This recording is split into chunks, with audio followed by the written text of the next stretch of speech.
en Puerto La Cruz. Entonces pude vivir las comodidades, la seguridad y las cosas bellas que tenía el oriente de nuestro país, que es tan hermoso.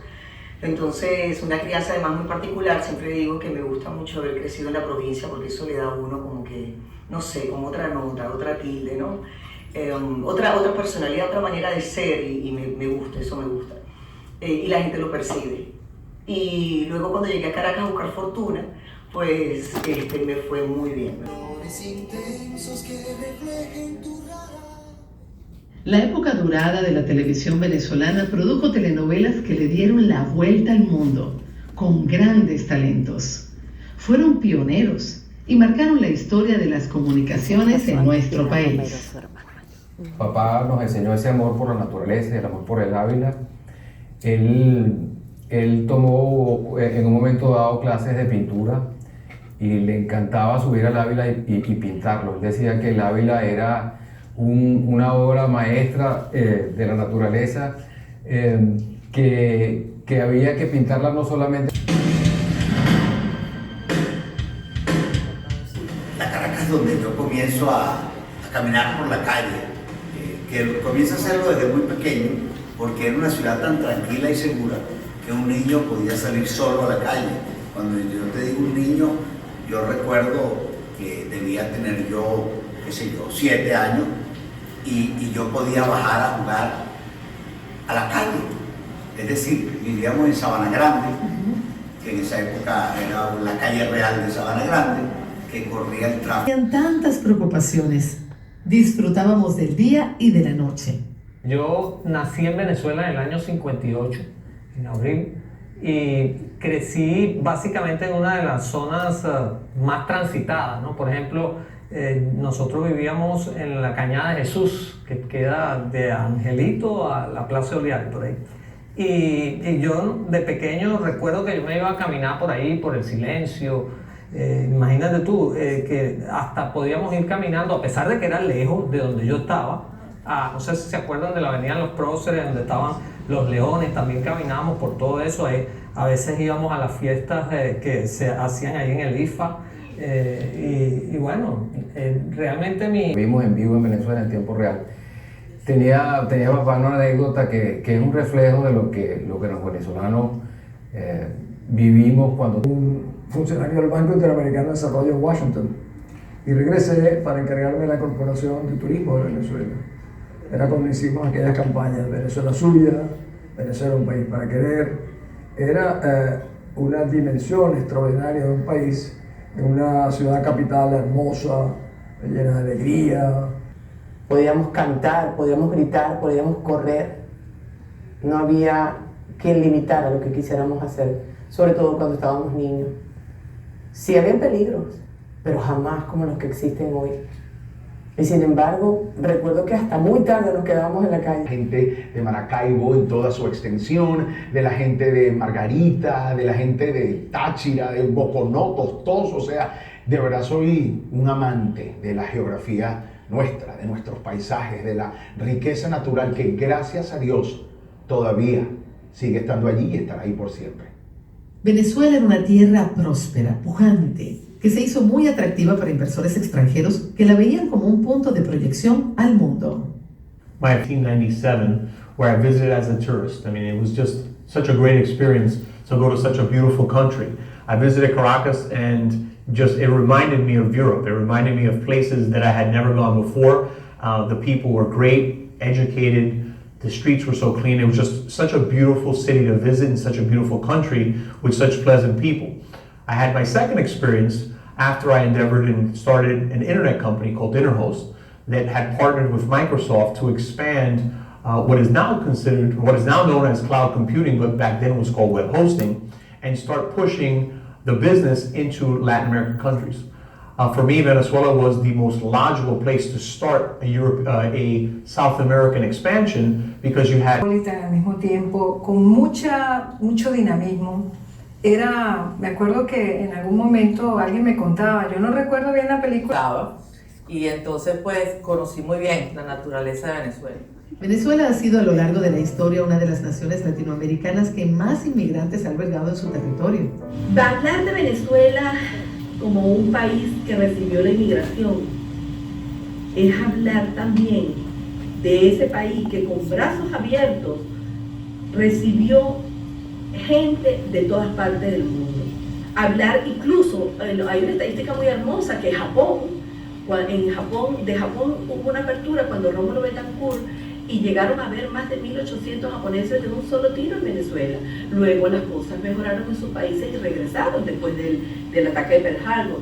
Pero si hablamos de Ecuador, por ejemplo, toda esta cantidad en los años 1970, con la dictadura de Guillermo Rodríguez, llegaron a ver en Venezuela 3.000 ecuatorianos que llegaron a Venezuela. Y también vemos que en Perú, aquel llamado movimiento La Fuga de Cerebros, donde llegaron a Venezuela actores hasta famosos como Roberto Moll, Jorge Aravena, Karina, Melissa. En definitiva, tenemos que decir que es nuestra obligación moral ayudar ahora. Yo cuando veo actos xenofóbicos en otros países me da mucha tristeza, porque entonces lo que no estamos pasando en Venezuela también lo vamos a pasar afuera. Creo que es muy injusto ver que el venezolano está siendo maltratado en países del propio hemisferio latino, y da cierta rabia porque Venezuela fue un país de inmigrantes. Mientras escapan de la peor crisis humanitaria que haya vivido un país en nuestra región, los venezolanos sufren hambre. El lenguaje ofensivo de sus gobernantes, junto a otros hechos... Venezuela, Franco de Vita o Montaner o Giordano, Ilan. Venezuela son los artistas, los científicos. Venezuela es cultura, un Andrés Bello, un Combi. Venezuela es un Cruz 10, Venezuela es un Simón Díaz. Eso es Venezuela. Y esa es la etapa del exilio que estoy viviendo ahorita. Los venezolanos que estamos por el mundo somos personas de éxito. Pero también existen personas como el pastor William Betancourt, quien en solidaridad está trabajando para ayudar a los venezolanos a establecerse en Colombia. Cuando llegué a Colombia empecé a ver algo algo que no me gustó. Empecé a ver gente en las calles y preguntaba yo, ¿quién es esa gente? Me decían que eran venezolanos, y también veía cómo entraban, y yo decía, ¿pero qué vamos a hacer con esta gente? Y la gente no quería saber de ellos más que todo. Y yo decía, pero espérate, es que hay un instinto en mí que yo no puedo parar. Hay algo adentro de mí que tengo que ayudar a esta gente. Y empecé a hablar con ellos, empecé a ayudarles, me senté con ellos, y al sentarme con ellos me di cuenta que no eran cualquier persona, que no eran drogadictos, que no eran craqueros, que no eran alcohólicos, sino que eran gente estudiosa. Estás queriendo trabajar, tú eres una persona que estás estudiando en la universidad, terminaste la universidad, ya vas a estudiar para ser doctor, y trabajas lo que sea, mío, sí. Entonces le ayudó a conseguir trabajo en un restaurante. Después hay otro muchacho que también estudió en la Marina, en la isla, en Venezuela, y me estaba comentando todo lo que él era. Fui a verlo y estaba trabajando en un restaurante y vi que la mujer lo trató bien fuerte y bien feo, y a mí me chocó eso. Y le dije, bueno, porque yo te voy a ayudar a ti. Gracias a Dios en este momento ese muchacho ya tiene apartamento. Dios me administró para que lo ayudara a tener un negocio. Ya tiene su propio negocio en Bogotá, Colombia, que lo voy a firmar y lo voy a mandar todo eso para que vean lo que Dios lo que necesitan ellos es un empujoncito. Y lo que tenemos que aprender nosotros es que la gente que ya tiene capacidad, lo que necesitan es un empujón. Como un país rico, no solamente en recursos. Durante toda esa época también conocí mucha pobreza y muchos pueblos muy aislados. Y eso a mí me preocupaba, pero en ese momento de juventud pues estábamos todos felices, éramos todos felices y no lo sabíamos, y no le presté mucha atención durante la época de hasta los 16, 17 años que fui a estudiar a Boston, en Estados Unidos, donde me doy cuenta de que sí, una parte del país... Ella vivió entre el año 78 y el año 88, o hasta el año 98, fue feroz. Fue en el transcurso de 12 o 13 años lo que Venezuela ha vivido entre el 2013 y el 2018, en el transcurso de 5, hasta incluso podemos hacerlo más pequeño, entre el 2013 y el 2017. Teníamos recursos naturales para regalar, porque no solo el petróleo, la bauxita para hacer el aluminio, el oro, tenemos el hierro más puro del mundo. Y digo, me di cuenta que todo eso era muy negativo en vez de muy positivo, según las leyes de economía internacional. Fácilmente, entonces el país cae en crisis, cae en deudas y prácticamente va a ser una economía fallida, sin duda alguna. Y eso es lo que le pasó a Venezuela. Pero ¿cómo es posible que en los barrios pobres no haya aceras? O las aceras eran de 50 centímetros, ¿será que son enanos todos? O que tuvimos servicios pobres para los pobres, servicios ricos para los ricos. Cuando yo compré más de 1000 autobuses para Caracas, caros. Dice, oye, pero es para la gente. Muy caro. Ah, son caros porque es para la gente. Entonces, no es caro hacer una supercarretera o hacer otra. O sea, había un doble criterio.